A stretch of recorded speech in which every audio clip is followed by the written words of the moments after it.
Sir ಈ song trending ಆದಮೇಲೆ of course ಗೊತ್ತು ಉಪೇಂದ್ರಗೆ ಮ್ಯೂಸಿಕ್ ಡೈರೆಕ್ಟರ್ ಯಾರು ಅಂತಂದರೆ ಗುರುಕಿರಣ್ ಸರ್.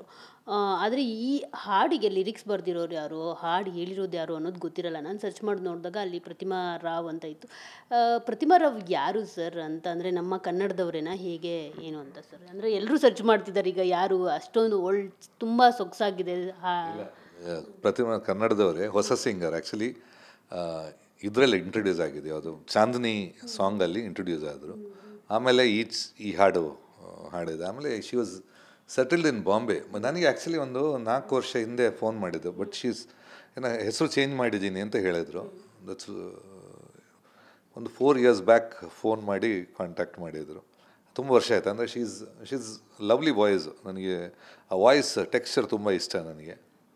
ಸೊ ಅವರು ಇದಕ್ಕೆ ಆಮೇಲೆ ನನಗೆ ಒಂದು 4-5 ಹಾಡು ಹಾಡಿರಬೇಕು. ನನಗೆ ಹಾಡಿದ್ದು first Chandini, and that was the first solo song ಅವ್ರದ್ದು. ಆಮೇಲೆ ನನಗೆ ಇದು ಹಾಡಿದ್ದಾರೆ, ಇದು ಸೋಲೋನೇ, ಬಟ್ ಇದು ಸೋಲೋನೇ. ಸೊ 2 ಸಾಂಗು ಅವರು ಪ್ರತಿಮಾ ರಾವ್ ಹಾಡಿದರು. ಇಲ್ಲ, ಅವ್ರು ಆ್ಯಕ್ಚುಲಿ ಓಂ ಚಿತ್ರದಲ್ಲಿ ಕೋರಸ್ ಹಾಡಿದಂತೆ. ಸೊ ಉಪ್ಪಿಗೆ ಪರಿಚಯ ಇತ್ತು.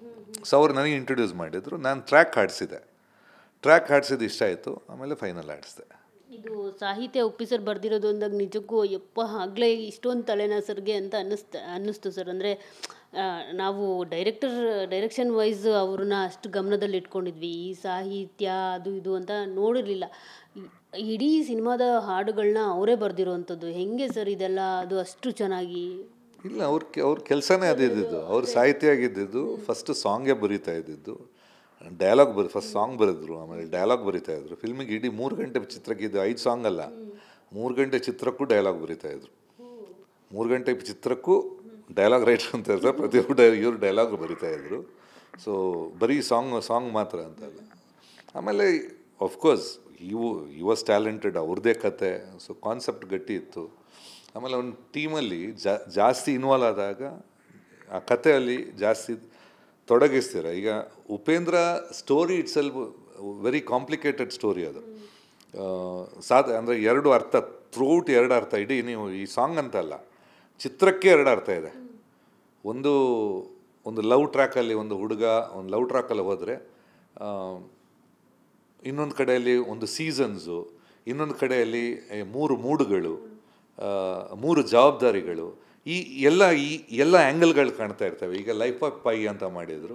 ನನಗೆ ಅದು ಮಾಡುವಾಗ ಇದು ನೆನಪಾಯ್ತು ನನಗೆ. ಅಂದರೆ ಈವನ್ ನಾವು ವೆನ್ ವಿ ಗಾಟ್ ಇನ್ವಾಲ್ಡ್ 1 ವರ್ಷ ಕೆಲಸ ಮಾಡಿದ್ವಿ.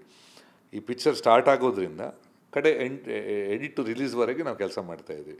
ದಟ್ ಟೈಮ್ ಒಂದು ಟೀಮ್ ನಮ್ಮದು. ಸೊ ನಾನು ಅದೇ ಹೇಳ್ತಾ ಇದ್ದೀವಿ, ವಿ ಎಂಜಾಯ್ಡ್ ಮೋರ್ ಅಂತ.